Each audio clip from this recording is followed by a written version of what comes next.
Good evening students. आज हम पढ़ेंगे अरेनियस थ्योरी ऑफ आयनाइजेशन। तो अरेनियस थ्योरी आयनाइजेशन पढ़ने के लिए उसके कुछ पोस्टुलेट थे, मतलब उसके कुछ फीचर थे, वो हमें देखने पड़ेंगे कि उसके फीचर क्या क्या थे, वो क्या कहना चाहता था। तो सबसे पहला जो फीचर था उसका वो था, when an electrolyte is dissolve in water it breakups into two types of charge particle called ions, and the ion having the positive charge called cation and the ion having negative charge called anion। तो ये क्या कहने की कोशिश कर रहा है, जब भी कोई इलेक्ट्रोलाइट यदि हम वाटर में या किसी सॉल्यूशन में डालते हैं या सॉल्वेंट में डालते हैं, बेसिकली वाटर ही लेते हैं, तो वो दो टाइप के चार्ज पार्टिकल में डिसोसिएट हो जाता है। जैसे मान लो हमारा NaCl है, ठीक है।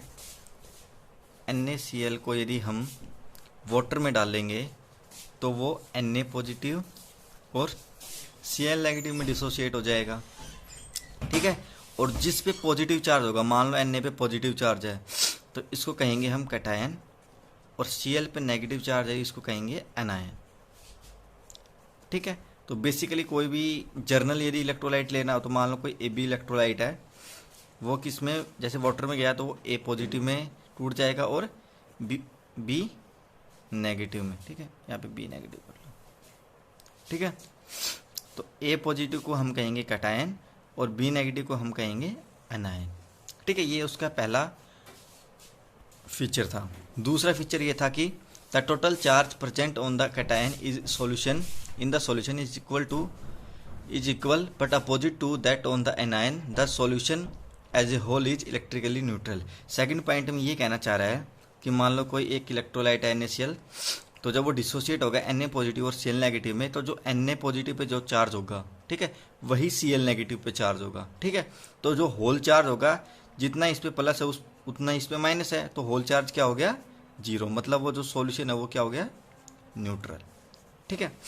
थर्ड पॉइंट है इसका, the ion are the free to move under the influence of electric field are directed towards oppositely charged electrodes, cation move toward cathode, anion moves toward anode।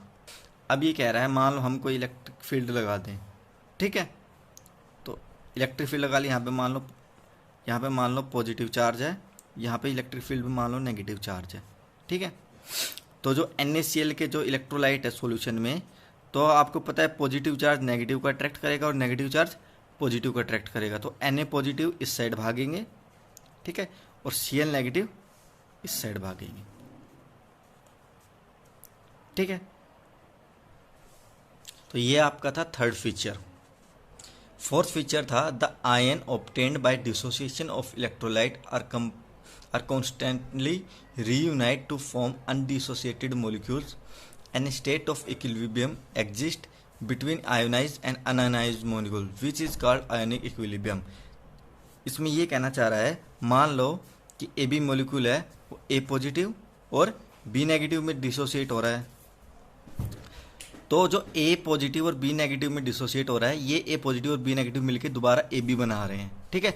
A positive B negative में dissociate हो रहा है और A positive और B negative मिलके दोबारा AB बना रहे हैं, ठीक है। इसका मतलब क्या हो गया, जो AB जो इलेक्ट्रोलाइट है वो इक्विलिब्रियम में है A पॉजिटिव और B नेगेटिव के साथ। जितने AB बन रहे हैं, जितने AB हैं, ठीक है, वो धीरे धीरे A पॉजिटिव और B नेगेटिव में डिसोसिएट हो रहे हैं और A पॉजिटिव और B नेगेटिव मिलकर दोबारा AB भी बना रहे हैं। तो यहाँ पे एक इक्विलिब्रियम सेटअप हो गया, ठीक है।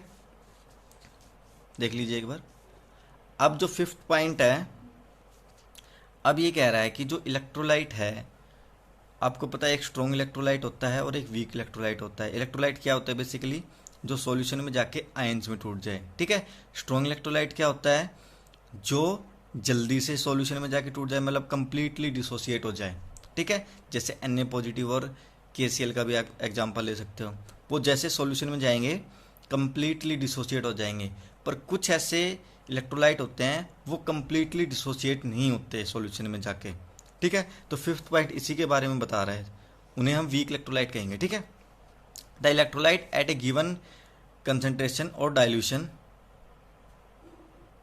may not be completely dissociated, and the fraction of the total number of the molecules of the electrolyte that dissociated into ions are called degree of ionization. It is usually denoted by alpha. इसका मतलब क्या कह रहा है कि जो solution में जब हम इलेक्ट्रोलाइट डालते हैं तो कुछ इलेक्ट्रोलाइट ऐसे होते हैं जो सॉल्यूशन में जाने के बाद कंप्लीटली आयोनाइज नहीं होते. ठीक है, कुछ डिग्री तक आयोनाइज होंगे. जैसे आपने 100 मोलिक्यूल इलेक्ट्रोलाइट के डाले तो क्या पता 60 ही डिसोसिएट हो, 50-40 कुछ भी डिसोसिएट हो सकता है. ठीक है, अब यहाँ पे एक टर्म आती है डिग्री ऑफ आयोनाइजेशन. ये बहुत इंपॉर्टेंट टर्म है. इसका मतलब क्या है? The number of the molecule dissociated into ions divided by total number of molecules. इसका मतलब ये है, ये एक रेशियो है किसका? जितने हमने total number of molecule starting में लिए थे और जितने नंबर ऑफ मॉलिक्यूल सॉल्यूशन में जाके डिसोसिएट हो गए. ठीक है, मान लो हमने 100 मॉलिक्यूल लिए थे टोटल और मान लो 40 जाके डिसोसिएट हो गए, तो डिग्री ऑफ फ्रीडम कितना आ गया? 2/5. ठीक है, और हाईएस्ट वैल्यू क्या हो सकती है? जब सारे मॉलिक्यूल जाके डिसोसिएट हो जाएं तो 1 हो सकती है मैक्सिमम वैल्यू, इससे ज़्यादा तो हो ही नहीं सकती.